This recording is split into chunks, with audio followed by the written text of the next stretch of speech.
Hey guys, welcome back to another special issue of Checkerboard Chat. I'm sports editor Trenton Duffer, along with assistant sports editor Rob Harvey. We're gonna preview the Georgia game. Give a little bit of a preview, our predictions, and just talk about what the Vols have to do to win on Saturday. So, Rob, I guess what do you believe the first step is in stopping this Georgia team? I mean, I guess it depends on if Nick Chubb plays. I mean, I know his ankle was pretty badly sprained. I know he didn't practice Monday or Tuesday. I don't know about yesterday or today, but if he doesn't play, I mean that's huge because Sony Michel is good and Holyfield's good and Douglas, the white running back who's been there for 500 million years. He's pretty. Yeah. I mean, he's okay, but I feel like if he doesn't play, that's huge and Georgia's going to have to rely on the passing, which, Jacob Eason is a great quarterback, but he's not there yet. He's a freshman. And so I don't know. That puts a lot of pressure on him, and I don't think. Yeah, and you may have heard Rob say Holyfield, and he means that Holyfield, Evander Holyfield. It's his son. It's his son. That's what I mean. It's not Evander. Yeah, it's not. Yeah, it's not. If Evander was out there, then the Vols would lose 100-0. But it's his son Elijah. He's probably fourth string running back. He's a freshman. Yeah.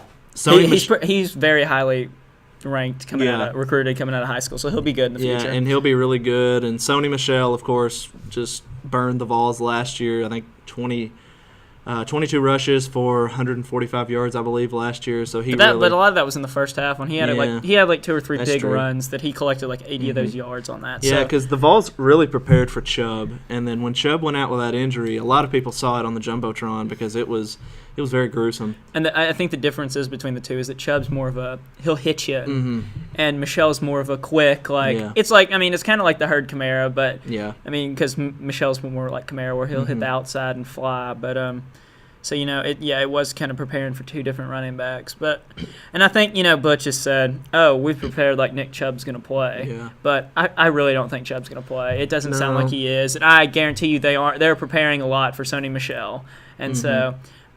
And I actually wrote about Georgia in the preview. You can check it out on the Daily Beacon's website. The running back for Georgia, I can't think of this kid's name. He ran for him last week after Chubb went out with the injury against Ole Miss. He scored both of Georgia's touchdowns. He ran, I want to say 12 times for 78 yards, maybe something around that ballpark. So he's a good runner. I wish I could think of his name. It's Heron or something. Oh yeah. I heard. I know they're talking about it, but they struggled to know. They didn't even know how to pronounce his name. Yeah, and Chubb is actually, or not Chubb. I'm sorry. Kirby Smart has actually said that they're going to be feeding him more than they're going to be feeding Sony Michel and Elijah Holyfield. I'd be surprised if Elijah even got a touch, to be honest with you. Yeah, I don't even think he's got a touch all season, honestly. I don't think he has, and if they redshirt him, then he's going to be a very dangerous piece for that Georgia offense to come. So what do you think, or how do you think, I should say, Kirby Smart's done in his first 4 games?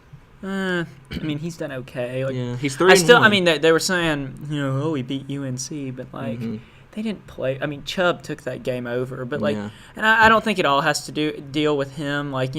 Jim Chaney's their offensive coordinator, and he chose to throw the ball 55 times against Missouri when you have Chubb and Michel in the backfield and a freshman quarterback on the road in the SEC. I understand it's Jacob Eason, but I don't get that. Why would you throw the ball 55 times with those two running backs back there? It doesn't make a lot of sense to me. Yeah. So, I honestly could see them going the ways of – I think it's going to end up being what Tennessee was here when Fulmer got fired. I think they fired Rick when they shouldn't have. Yep. And I think it's going to bite them now because I don't know if Kirby Smart is ready to be a head coach yet. They threw him in at Georgia when he's never been a head coach before. That is so risky, and I don't know if it's going to pay off for him, honestly. And Alabama's defense has always been good, but at the same time, you can't look at that. And at the same time, Nick Saban runs that defense. I don't care what anybody says. Nick Saban runs that defense. He is a defensive guy, and so I'll give credit to Kirby Smart. Obviously, he's done a good job, but at the end of the day, Nick Saban ran that defense. Yeah, he did. And Kirby, he, like you said, he beat UNC, and people were,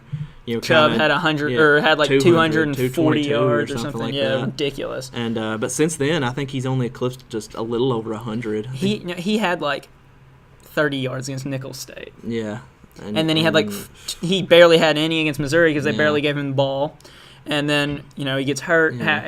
second quarter against Ole Miss, which I don't know if y'all watched that. We were watching it in the press box, and that was just a whooping. It was bad. And it wasn't like Jacob Eason didn't play bad. Like, those receivers dropped so many passes. They kind of looked like Tennessee did in the first half, except they looked that way in the whole game. And they dropped a lot of easy touchdown passes. So I don't blame Eason for that at all. He played fine. But their defense, obviously, that's what Kirby Smart's big on, but they don't have the pieces yet. Like, they had the same defense as last year that, Tennessee threw for 300-some yards on them. And, that's true. Somehow they had the number 10 in the top 10 defenses last year. And I don't understand that because, like, anytime I'd watch Georgia, their secondary was bad. And it's still not very good. Missouri kind of shredded them on aerial attacking. So, I don't know. I feel like they'll struggle against Tennessee. I feel like Tennessee, honestly, I think Tennessee wins pretty, I think it'll be close for a little bit, but I think by the end Tennessee pulls away. I think my prediction was 42-21. Yeah, I could see that. I could see a garbage time touchdown to kind of push it to 21 points. I could see that. I could see Tennessee jumping out to that big, like, I don't think it'll be like 41-17 or anything too big. I do think it'll be somewhat close, like maybe 35-21, somewhere around that ballpark. I think Tennessee might score a touchdown late to make it 42-21. I don't know. Yeah, and I could see that in a way, but it'll be a good, I think, receiver matchup. You've got Isaiah McKenzie for Georgia, and you've got Josh Malone for Tennessee. Malone's had 4 straight games with. I don't think anyone can cover Malone on Georgia's team. Their secondary is so small. Like, I think Malone, if I was Tennessee, first play on offense, I'd throw it deep to Josh Malone or Jawan Jennings, one of the two. I'd go deep to him just punch him in the mouth out of the gate. See what it's going to be like. I hate that. Tennessee's always, with under Butch Jones, has been terrible.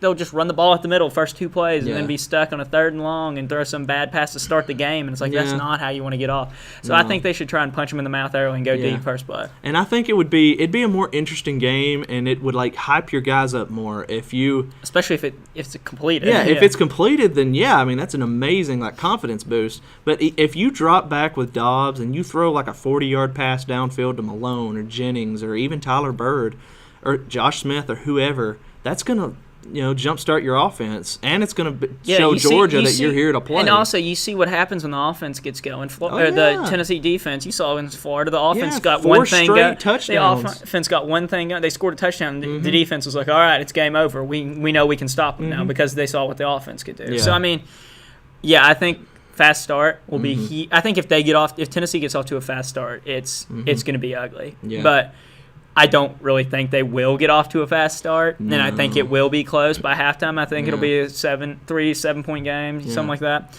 But I think Tennessee will pull away then. I just don't, and I don't want to jinx this, and I hate to say it, but I just don't see a way Georgia wins this football game, honestly. Unless Jacob Eason just has a career 400-something passing yards and 4 or 5 touchdowns. I don't see it. Yeah, I agree. Do you have an X factor player for this game? Not really. I guess. Not really. I guess Colton Jumper maybe, just if he can continue to play. I watched that second half again today, and he was everywhere. Yeah. He was everywhere. And that last drive where they scored, where Florida scored, he hit that guy. He hit the running back right. He hit him in the mouth and knocked him down, and then made an unbelievable deflection in the end zone. You could see him before the play. He pointed to the running back saying, I've got him. The running back went out. He chased him all the way, cut him off perfectly, and then just flipped the ball away. It was an unbelievable play. So I think probably he's the X factor if he can play up to there. Then there's just no way.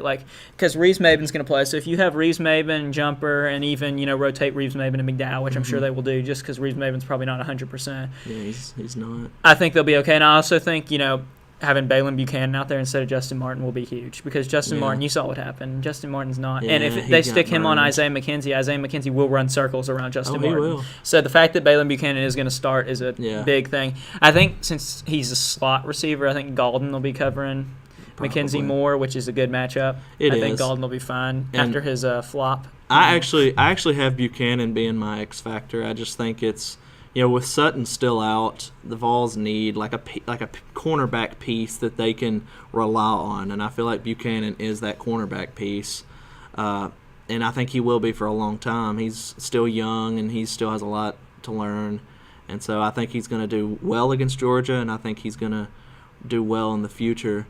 I guess kind of transitioning away from UT just real quick, we're going to mention, I want to say a little something about Les Miles. Okay, so here's my thinking of this. I don't understand the timing of it. I understand why it happened.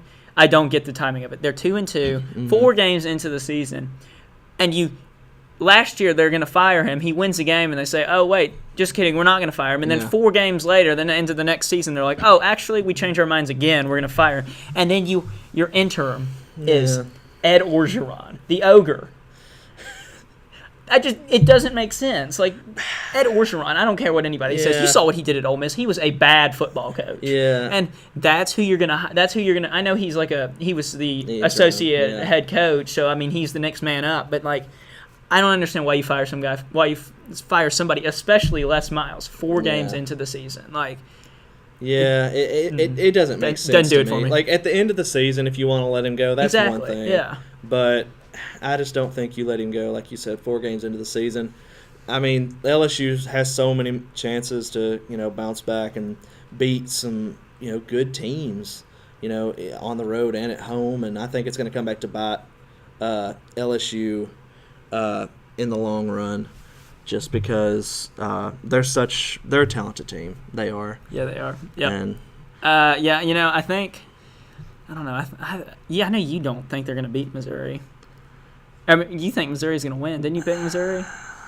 I actually did. I picked Missouri. You can see our pick'ems in tomorrow's Beacon, but you don't want to because we're in next to last and last place. Yeah, somehow. let's talk about that. I think we should. I think we should talk about this. So first off, pick'ems. What we do is the 2 of us and 4 other editors: our editor-in-chief Brady, our managing editor Megan, our copy chief Hannah, and one of the design editors Lauren. And we do pick'ems where we pick 5 games each week for college football. And we pick the score for a tiebreaker. We pick the score of the Tennessee game, what we think each week. So after this is 5th week? Yeah. Trenton is in last. I am in next to last. But they cheat. Yeah. They look at their phones. They ask people. They have to. They ask people. They don't even do research themselves. I just don't. I don't okay, our design editor Lauren. She's the exception. Great girl, but she's 18-3 right now. That doesn't happen. I don't understand how that's me. Rob and I are both. We're 14-7. We're 14-7. And Rob is ahead of me just because he's been closer with scores, and we always for the week we all decide who was off more point wise with the Vols pick, because we always pick points for the Vols game, and then the other 4 games are just just pick a winner. So Rob's ahead of me. I hope to jump ahead of the females in the office. I hope that I don't finish. You don't know what we go through. Yeah, they're mean to us, guys. They're mean to us. So. Not just them, everyone in the office. So, they don't respect us because we're in next to last and last place as sports editors in college football pick'ems. So we need your support. We need your support. Write into the Beacon. Say the sports editors need to be in first, even though their record's awful. So make sure you do that. I'm joking, guys. So just, I guess, final predictions for me for the game. I say 35-21. I think Dobbs finishes with 3 touchdowns, over 300 yards, and, over 100 yards rushing and maybe a rushing touchdown. I say 42-21. I think Dobbs does really well, but he's kind of consistent both ways passing. I'm not going to say how many yards I think because I don't know, but I think Kamara also has a good game. I think they give the ball to him just because I don't think Georgia can chase him. We saw that last year. Georgia couldn't catch him. So I think that he will be big in this game. Yeah, but with Butch Jones, with Mike DeBoard, you don't know. True. With Butch Jones and Mike DeBoard, you never know who's going to get the ball. But whoever gets the ball, we'll be here to talk about it on Sunday, and we'll be sure to give our opinions. So make sure you guys tune in Sunday when we discuss, I guess, the aftermath of the Georgia game and where the Vols sit in the SEC East. So thank you guys so much for watching. This is Trenton Duffer and Rob Harvey, and we'll see you guys on Sunday.